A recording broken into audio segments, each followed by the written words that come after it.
Surgical strike ఈ పేరు ఇప్పుడు యావత్ భారతదేశం అంతా మారుమోగిపోతుంది. అసలు సర్జికల్ స్ట్రైక్ అంటే ఏంటి? ప్లాన్ ప్రకారం టార్గెట్ను నాశనం చేయడమే సర్జికల్ స్ట్రైక్. భారత్ ఉగ్రవాదులపై 2016లో ఆర్మీతో, 2019లో ఎయిర్ ఫోర్స్తో సర్జికల్ స్ట్రైక్ చేసింది. ఆర్మీలో పారా కమాండోలు, నేవీలో చెందిన మార్కోస్, ఎయిర్ ఫోర్సులో గరుడ సర్జికల్ స్ట్రైక్కు పెట్టింది పేరు.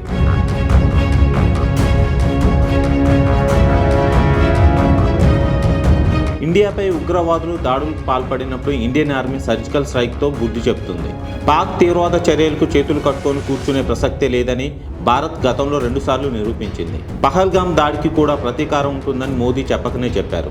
ఉగ్రవాదులు కలలో కూడా ఊహించని శిక్షలు వేస్తామన్నారు.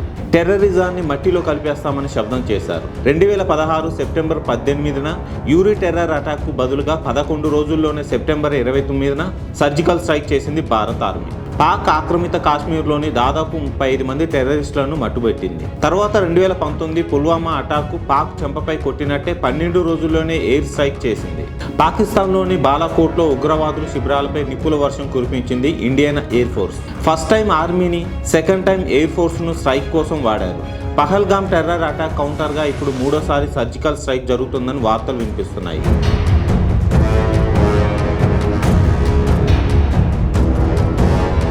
పహల్గామ్ పర్యాటకుల దాడిలో ఓ నేవీ ఆఫీసర్ చనిపోయాడు.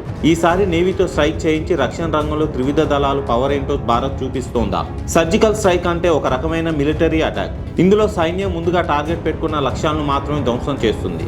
అది మనుషులు కావచ్చు, లేదా ఉగ్రవాద స్థావరాలు కావచ్చు. చుట్టుపక్కల పరిసరాలు, నివాస సముదాయాలు, వాహనాలు, భవనాలు, ఇతర మౌలిక సదుపాయాలు వంటి వాటికి సాధ్యమైనంత వరకు నష్టం వాటిల్లకుండా చూస్తుంది.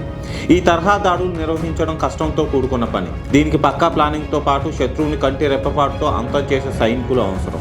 మెరుపు దాడులకు ట్రైనింగ్ అయిన కమాండోలు సర్జికల్ స్ట్రైక్ నిర్వహిస్తారు. ఇండియన్ ఆర్మీలో పారాషూట్ రెజిమెంట్కు చెందిన పారా కమాండోలు ఇలాంటి ఆపరేషన్లు చేపట్టడంలో సిద్ధహస్తులు. నేవీలో మార్కోస్, ఎయిర్ ఫోర్స్కు చెందిన గరుడాలకు సర్జికల్ స్ట్రైక్ చేయడంలో ప్రావీణ్యం ఉన్న టీంలు. పంజాబ్లోని పఠాన్కోట్ ఎయిర్ బేస్ క్యాంప్లో 2016 జనవరి 22న ఇస్లామిక్ ఉగ్రవాద సంస్థ యునైటెడ్ జిహాద్ కౌన్సిల్కు చెందిన 4 టెర్రరిస్టులు చొరబడ్డారు. వైమానిక స్థావరంలోని సైనికులపై కాల్పులు జరిపారు. ఈ దాడిలో 7 సైనికులు చనిపోయారు. మళ్లీ టెర్రరిస్టులు అదే రీతిలో జమ్మూ కాశ్మీర్లోని యూరి ప్రాంతంలో 2016 సెప్టెంబర్ 18న 4 టెర్రరిస్టులు భద్రతా బలగాలపై దాడి చేశారు. దీన్నే యూరి అటాక్ అని కూడా అంటారు. దీనికి సమాధానంగా యూరి సర్జికల్ స్ట్రైక్ చేసింది. దానికోసం ఆర్మీలో మెరుపు దాడుల్లో ఎక్స్పర్ట్స్ అయిన పారా కమాండోలను రంగంలోకి దించింది. 2016 సెప్టెంబర్ 29న ఇండియా సర్జికల్ స్ట్రైక్ చేసింది. పాకిస్తాన్ నియంత్రణ రేఖను దాటి వెళ్లి ఉగ్రవాదులపై దాడి చేసింది. దాదాపు 35 నుండి 40 మంది ఉగ్రవాదులను మట్టుబెట్టాయి భద్రతా బలగాలు. సిఆర్పిఎఫ్ జవాన్లు ప్రయాణిస్తున్న కాన్వాయ్పై 2019 ఫిబ్రవరి 14న ఉగ్రవాదుల ఆత్మాహుతి దాడి జరిగింది. పుల్వామా ఆత్మాహుతి దాడికి ప్రతీకార చర్యగా మళ్లీ భారత్ ఇప్పుడు సర్జికల్ స్ట్రైక్ నిర్వహించింది. ఫిబ్రవరి 24 తెల్లవారుజామున 3:30 ప్రాంతంలో భారత యుద్ధ విమానాలు పాక్ భూభాగంలోకి చొచ్చుకు వెళ్లి ఉగ్రవాద శిబిరాలను ధ్వంసం చేశాయి. నియంత్రణ రేఖ నుంచి 50 కిలోమీటర్ల దూరంలో ఉన్న పాక్ భూభాగంలోని బాలాకోట్, పిఓకేలోని ముజఫర్బాద్, చికోటిలోని ఉగ్రవాద శిక్షణ శిబిరాలపై ఎయిర్ స్ట్రైక్ చేసింది. మిరాజ్ 2000 రకానికి చెందిన 12 యుద్ధ విమానాలతో దాడి చేసినట్టు ఇండియన్ ఆర్మీ వర్గాలు వెల్లడించాయి. జైషే మహ్మద్, లష్కరే తోయిబా, హిజ్బుల్ ముజాహిదీ ఉగ్రవాద శిక్షణ శిబిరాలే లక్ష్యంగా ఈ దాడులు జరిగాయి.